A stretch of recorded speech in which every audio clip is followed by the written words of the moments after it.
is too small.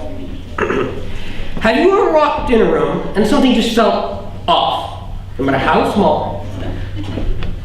What did you do about it? Did you ignore it? Did you give a cursory glance around the room? Did you wonder why this person is standing at the front of the room with a cheese hat on his head? Well, the best example of this situation is when you're sitting in a room with a tiled ceiling, and one of the tiles is missing from the ceiling.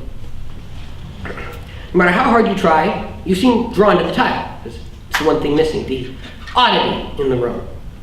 This is called missing tile syndrome. Missing tile syndrome is not always a bad thing. In fact, when it's used to our benefit, it allows us to easily catch and highlight differences between people. A good example of this are faces. When you meet someone new, you remember their face. It's the easiest, most distinguishable thing about them. But sometimes it's harder to remember some faces than others. One stands out, others sort of melt into the background. However, like many things we humans can suffer from, missing tile syndrome is a double-edged sword. An example of this is something most of you will probably encounter in your lifetime, an obsession with hair. You know those people? You've seen probably many of them. But why are they so obsessed with hair? Well, it's because they don't find theirs to be perfect. There's something wrong with theirs, but no matter what, everyone else seems to have perfect hair, even if their hair isn't perfect.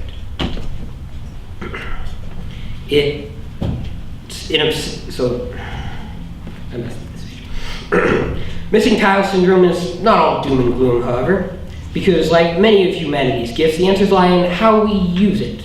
Whenever you may see someone who is rich, you can say, I wish I could be like him, with all his money and lavish lifestyle, but I'll never get there with my bad job or with all the disadvantages I have.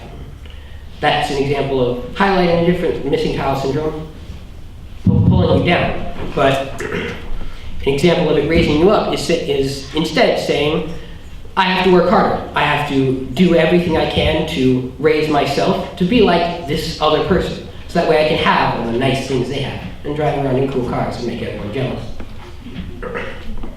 A fantastic story of this is a man who's looking for a perfect wife. And every night he goes on a date with a different woman. And then he calls up his friends and says, Joseph, I have found the perfect trait in a woman.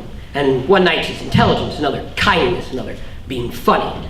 And then one night he calls up his friend, and his friend says, no, let me tell you what the perfect trait in a woman is. He says, and the man says, well, how would you know? You didn't go on a date with her. But every time you call me, you tell me whatever this new woman is missing.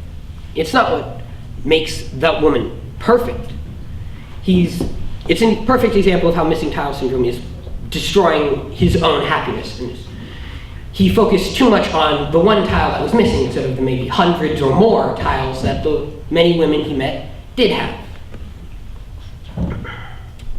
You'll find that situations like this throughout your life, and depending on how you deal with them, will decide how good your life is, how happy you will be. An extreme example of this is depression.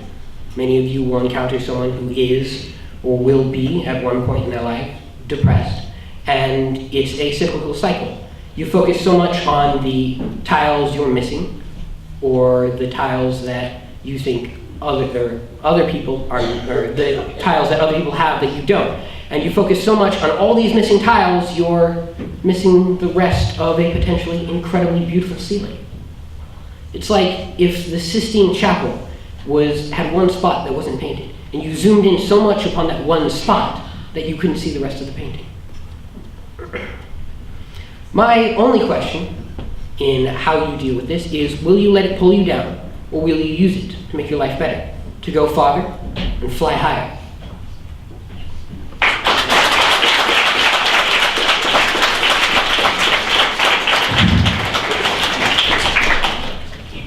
Shoutouts. James and Jackson. You guys are evil, maniacal jerks. I cannot imagine life without you, and it is definitely 100% a narwhal and not a whale, no matter what you say. Jay, thank you for being such a phenomenal roommate, taking me on a trip to China and making me meet your parents. Peter, you are a strange and interesting person who has made these past few years amazing. Mike and Michael, just thank you. You guys are the robotics team. We are an interesting bunch of lazy and surprisingly useless people who made a robot that didn't catch on fire. We should pat ourselves on the back and never try again. To the sailing team, who sadly could not be here, you guys are phenomenal, but Jacob, Dre is always right. A few of you wanted some shout-outs, so Francis, Liana, I believe Milana, and hello. Menuiti, you are a phenomenal friend. Keep dabbing, and thank you very much. Chris, it's been a long 6 years. We've had a lot of up and downs, and you will always be one of my closest friends. Brady and Kitaro, to a lesser extent Kitaro, but you guys are silly, and you make things great, but please don't talk to me. Rafi, you are a cool individual. And last, but definitely not least, Kellen. I promised I would do this. Unlimited power!